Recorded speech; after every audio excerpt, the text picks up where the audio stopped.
ये जिरा मेरे मालिक की, मेरे आका की, अली की है।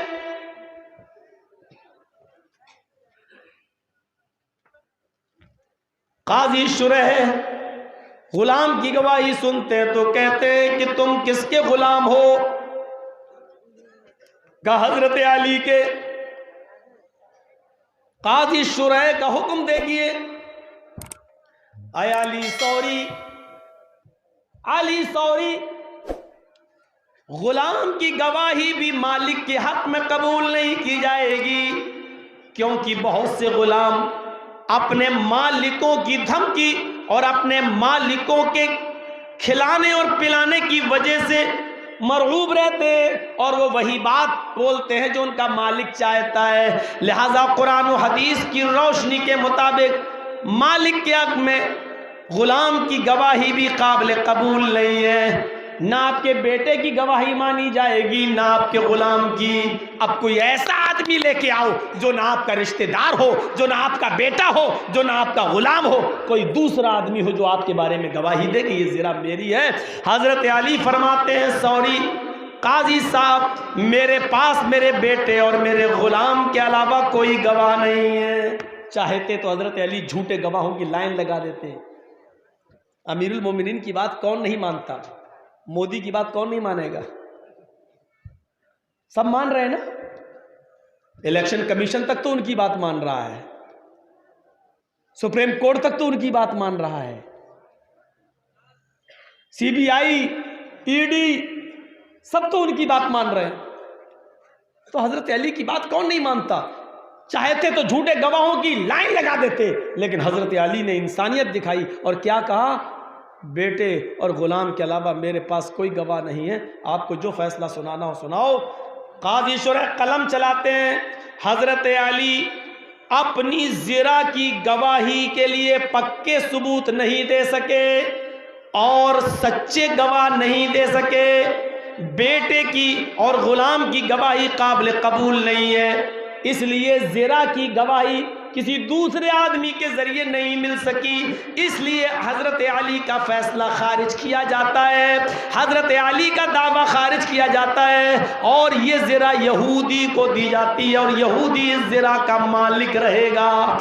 इस्लामी कंट्री में इस्लामी अमीरुल मोमिनीन के खिलाफ फैसला सुनाया जा रहा है और फैसला सुनाने वाला हजरत अली का बनाया हुआ काजी, काजी शुरह है, जिसको हजरत अली ने काजी बनाया है, और एक मामूली यहूदी को हक दिया जा रहा है कि ये ज़िरा तुम्हारी है। गौर करो हजरत अली की कितनी बड़ी इंसल्ट हो रही है, बड़ी अदालत में, बड़े मजमे में, लेकिन काजी शुरह ने कोई परवाह नहीं की है। अमीरुल मोमिनीन हैं आप, ठीक है अपनी जगह पर, लेकिन फैसला सुनाने का हक मुझे है।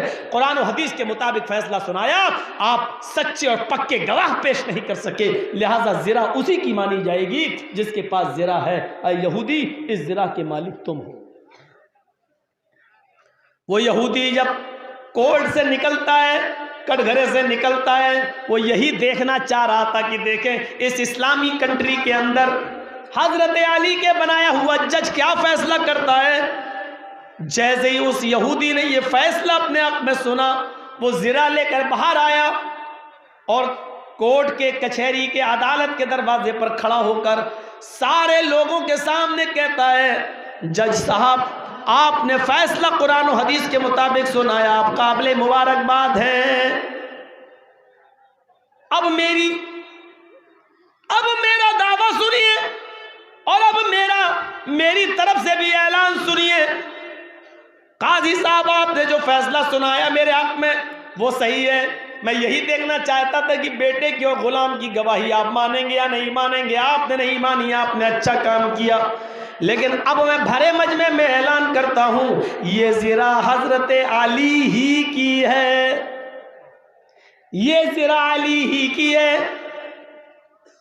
वो अपने घर के दरवाजे पर इस ज़िरा को छोड़ गए थे, उनका गुलाम पानी लेने चला गया, तन्हाई का फायदा उठाकर उनकी इस ज़िरा को मैंने ले लिया, 6 महीने तक छिपाए रखा और 6 महीने के बाद उसको हजरत अली के सामने लेकर आ गया कि देखें 6 महीने के बाद ये पहचानते या नहीं पहचानते। इन्होंने पहचान लिया, मुकदमा दायर किया, मैं कहता था ये ज़रा मेरी, ये कहते थे मेरी। अब मैं कोर्ट के जरिए इंसाफ देखना चाहता था, कोर्ट ने भी मेरे हक में सच्चा इंसाफ किया। अब इस इंसाफ का और कुरान और हदीस की तालीम का तकाजा ये है कि मैं जिसकी ज़रा उसको वापस कर दूं और इस बात का एतराफ़ करूं ये ज़रा मेरी नहीं है।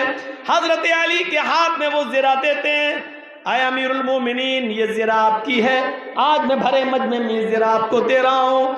हज़रत अली रज़ी अल्लाह ताला अन्हु वो ज़रा अपने हाथ में लेते हैं, ये ज़रा दे रहे हैं, वो ज़रा ले रहे हैं। उस यहूदी ने कहा अली आज अपने खिलाफ आपने खामोशी के साथ फैसला सुन लिया, न काजी को हटाया, न जज को डांटा, न आपने इस फैसले के खिलाफ कोई हुक्म जारी किया। आपके सब्र ने मुझे मजबूर कर दिया इस बात के लिए कि आप जिस मजहब पर अमल कर रहे हैं उससे प्यारा मजहब इस दुनिया में कोई नहीं है। अब आए काजी साहब भरे मजमे में मेरा ऐलान सुनिए, अशहदु अल्ला इलाहा इल्लल्लाह व अशहदु अन्ना मुहम्मदन अब्दुहु व रसूलुहु। मैं इस बात की गवाही देता हूँ कि अल्लाह के अलावा कोई माबूद नहीं और मोहम्मद सल्लल्लाहु अलैहि वसल्लम अल्लाह के सच्चे बंदे और रसूल हैं। मैं भी उसी मजहब से अपना रिश्ता जोड़ रहा हूं जो इतना ज्यादा इंसाफ पसंद है और इतना ज्यादा इंसाफ परस्त है, मैं उसी मजहब से अपना रिश्ता जोड़ रहा हूं।